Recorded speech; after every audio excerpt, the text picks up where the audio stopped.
پر تو نہیں یہی کہنا کہ تو خود بھی ایک جن ہے جسے میں نے سونا گو میں جا کر تلاش کیا ہے، اور اب تجھ پر کالا علم کار کے بحرانی کا علاج کرنے لایا ہوں۔ میں نے مسکرا کر حامی بھر لی۔ وہ مجھے پاگل نظر آ رہا تھا، میرے ذریعے حویلی والوں سے سستی شوز لینا چاہتا تھا، مگر بات بھی اتنی ہی تھی۔ اس کے لہجے میں گہری چال اور سادگیاں کوئی پرچا کرنا نہیں آ رہا تھا۔ اس کی وجہ شاید شاعری کے منظرے لہجے تھے جو اب بھی میرے دل و دماغ میں گونج رہے تھے، اور میں متذبذب ہو کر سوچنے لگا کہ آخر اس نے مجھے چلے جانے کا کیوں کہا، اور وہ کس مصیبت کا شکار ہونے کا کہہ رہی تھی۔ غرض میرا دل و دماغ گوں مگوں اور عجیب و غریب خیالات کی آماج گاہ بن گیا۔ یہاں کی زمین خاصی زرخیر نظر آ رہی ہے، چاروں طرف سبزہ ہی سبزہ تھا۔ کچے پکے پختہ اور نیم پختہ گھروں میں عالیشان مکان بھی تھے، اور دور دور کھیتوں سے غریبوں کی جھونپڑیوں، جھگیوں اور مڑیوں پر مشتمل بستی بھی تھی۔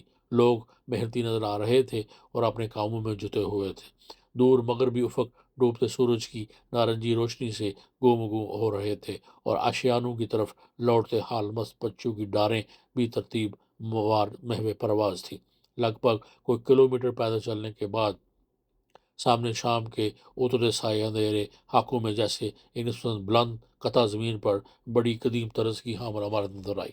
دوری سے حویلی کی عمارت دلوں میں عجیب سا رعب طاری کیے ہوئے تھی۔ غرور نے بتایا کہ یہ ٹھاکر دیال سنگھ کی حویلی ہے، اور وہاں اس کی جنم بھومی بھی ہے۔ ایک پگڈنڈی نما بال کھاتے کچا راستہ بتدریج بلند ہوتا ہوا حویلی کی طرف چلا جا رہا تھا۔ جانے کیوں میں اب ایک عجیب سی بے قلی محسوس کرنے لگا۔ جانے یہ کمبخت قرون داس مجھے کس چکر میں پھنسانا چاہتا ہے۔ ایک بار تو میرے دل میں آئی اس پر لعنت بھیج کر بھاگ جاؤں، مگر پھر قرون داس کا احسان یاد کر کے اپنا ارادہ بدل لیتا تھا۔ ویسے بھی میں نے سوچا ہو سکتا ہے قرون سے مجھے کسی قسم کی مدد ہی مل جائے کہ یہ سارا علاقہ اس کا دیکھا بھالا ہے، یقیناً ہمالیائی ریاستوں سے واقف ہے۔ بہرطور میں نے اللہ کا نام لیا اور تن پہ تقدیر ہو گیا۔ قرون داس جیسے ہی حویلی رام یمن کے مرکزی دروازے تک قریب پہنچا، چوبدار نے اسے دیکھ کر اندر جانے کی اجازت دے دی، اور ہمیں ایک بلند چھت والے کمرے میں پہنچا دیا گیا۔ یہاں مرگش پائیوں والی کرسیاں اور صوفے رکھے ہوئے تھے۔ حال کمرے کی تزئین اور رائش دیکھ کر میں دنگ رہ گیا۔ یہاں قدیم و جدید اشیاء تزئین کا حسین امتزاج تھا۔ چھت کے وسط میں بڑا سا فانوس جھول رہا تھا، اور دیواروں پر تلواریں اور سنانیں چپساں تھیں۔ مختلف درندوں کے حنوط شدہ سر اور خانوادے کے پرکھوں کی رونق امیز شبیوں والی تصویروں کے فریم بڑے کرینے کے ساتھ دیواروں پر آویز آتے۔ ہم دونوں ایک صوفے پر بیٹھ گئے۔ ذرا دیر بعد ٹھاکر دیال سنگھ کی کو ہماری آمد کی اطلاع دے دی گئی، کیونکہ ہمارے وہاں فروکش ہونے کے تھوڑی دیر بعد وہ اپنے بھاری بھرکم جسے اور شاہانہ لباس کے ساتھ نمودار ہوا۔ انہوں نے خالصاً ٹھاکروں والا بیش قیمتی لباس زیب تن کر رکھا تھا۔ اس کے ہمراہ خاندان کے دیگر افراد بھی تھے۔ مجھے گورون کی حیثیت و اہمیت کا اندازہ ہونے لگا۔ ٹھاکر دیال سنگھ کے ساتھ ان کی ٹھاکرانی بیوی اور بیٹا شرام سنگھ بھی تھا، جس کی عمر 22-23 سال کے لگ بھگ تھی۔ ان تینوں کے چہروں پر پریشانی، تفکر اور سوگواری کا گجلنگ ان کے تینوں کے چہروں پر پریشانی، تفکر، سوگواری احساس نمایاں تھا۔ گورون اور میں ازردہ احترام اٹھ کھڑے ہوئے۔ گورون، یہ تمہاری آمد کیا ہمارے لیے خوشخبری کا پیام ہے؟ ٹھاکر دیال سنگھ نے روبدار اور باری گونجدار آواز میں گورون سے کہا۔ پھر وہ تینوں اپنی اپنی شاہانہ نشستوں پر بیٹھ گئے۔ ان تینوں کی پر امید نظریں اس وقت گورون کے چہرے پر جمی ہوئی تھیں۔ چند مسلح صاحب خاص اور خدمتگار بھی وہاں آن موجود ہوئے، اور احترام سے سر جھکائے کھڑے تھے کہ حال نما کمرے میں دوبارہ سناٹا طاری ہو گیا۔ گورون جلدی سے ہاتھ مانگ کر مدبانہ بولا، جی سرکار، میں نے کہا تھا نا کہ میں اپنے مہا گرو کی کرپا سے جلد اپنے علم سے اسے قابو کر لوں گا، پرنتو اب دیر نہیں کرنی چاہیے۔ اس بات پر ٹھاکر دیال سنگھ سمیت اس کی ٹھاکران پتنی اور بیٹا میری طرف عجیب نظر سے گورنے لگے۔ پھر ٹھاکر دیال سنگھ جلدی اٹھ کھڑا ہوا۔ چلو پھر۔ ہم سب اٹھ کھڑے ہوئے اور عید کے پیچھے چل دیے۔ میں بری طرح گھبرا رہا تھا کہ گورون داس کے جملے نے مجھے عجیب اندیشے میں مبتلا کر دیا تھا کہ آخر اس نے ٹھاکر سے کس قابو کرنے کے لیے کہا ہے۔ ان تینوں نے میری طرف عجیب نظر سے گورا تھا۔ کیا اس کمبخت گردوں نے مجھے قابو کرنے کو تو نہیں کہا؟ بہرطور میں دل میں جانے وسوسوں اور اندیشوں کے ساتھ ان کے عقب میں قرون کے ہمراہ چلتا ہوا ایک شاہانہ اور پرتزئین کمرے میں پہنچا تو وسط میں بچھے ہوئے خوبصورت اور آمد مسحری پر کسی کو لیٹے پایا. یا کوئی عورت تھی. میں سمجھ گیا کہ یہ بقول قرون کے یہ جوان عورت ٹھاکر دیال سنگھ کی بہو یعنی ان کے بیٹے شرام سنگھ کی بیوی شکنتلا ہے. ہم سب مسحری کے ذرا قریب پہنچے تو میں نے بغور مسحری پر بے سدھ لیٹی ہوئی شکنتلا کے چہرے کی طرف دیکھا تو اس کی آنکھیں بند تھیں مگر وہ نیم بے ہوشی کے عالم میں اپنے حلق سے عجیب و غریب کرا میں آوازیں نکال رہی تھی. مورخ موئے چھوڑ دے میرا شریر چھوڑ دے. یہ سن کر مجھے اندازہ ہوا کہ اس پر کسی جن کا جبڑ کا سایہ تھا جس سے وہ چھٹکارا پانے کی تکرار کر رہی تھی. شکنتلا عام شکل و صورت کی ایک جوان عورت تھی اور اگر اس کی دبی ہوئی شاید یہ اس کی پرسرار بیماری کی وجہ سے تھی، ورنہ میں سمجھا تھا کہ اتنے بڑے ٹھاکر خانوادے کی بہو ضرور کوئی حسین و جمیل عورت ہوگی. وہاں گوردوان داس نے تحقبانہ لہجے میں مجھ سے کہا، دیکھ یہ ہے وہ جس پر تمہارا گندا سایہ ہے. تم اس سے کہو کہ اس کے اندر شریر کو چھوڑنا چاہتے ہو. کہ میں قرون کے اس بدلے ہوئے انداز تخت پر بڑھتا ٹھٹکا تو ہولے سرکوشی کرتے ہوئے مجھ سے بولا، میری مجبوری سمجھ، جو میں نے کہا وہ کر ورنہ میرے ساتھ تم بھی مصیبت میں پھنس جاؤ گے.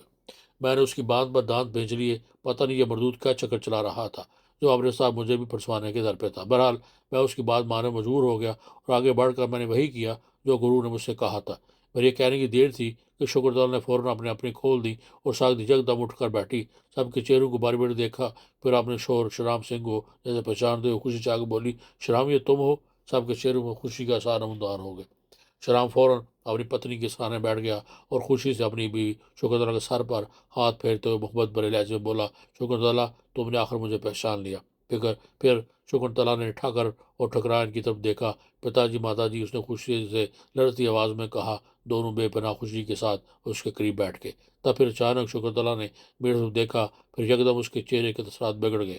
وہ میری طرف انگلی کا اشارہ کرتے ہوئے ہذیانی انداز میں بولی، یہی ہے وہ مورخ جو میرے شریر سے چمٹا ہوا تھا. اس کے یہ کہنے کی دیر تھی کہ میں بری طرح پریشان ہو گیا اور گورون کی طرف دیکھنے لگا. اس کے چہرے پر مکروہ مسکراہٹ تھی اور میں واپس آنے کے لیے پلٹا تو حرامی گورون نے مجھے پکڑ لیا.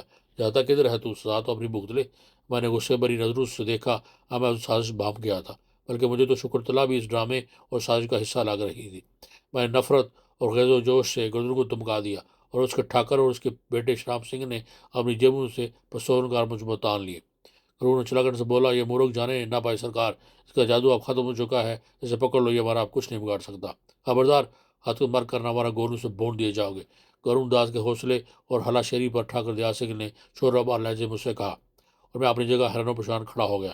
مکار فریبی گوردان داس خبیثانہ مسکراہٹ کے ساتھ مجھے گورے جا رہا تھا.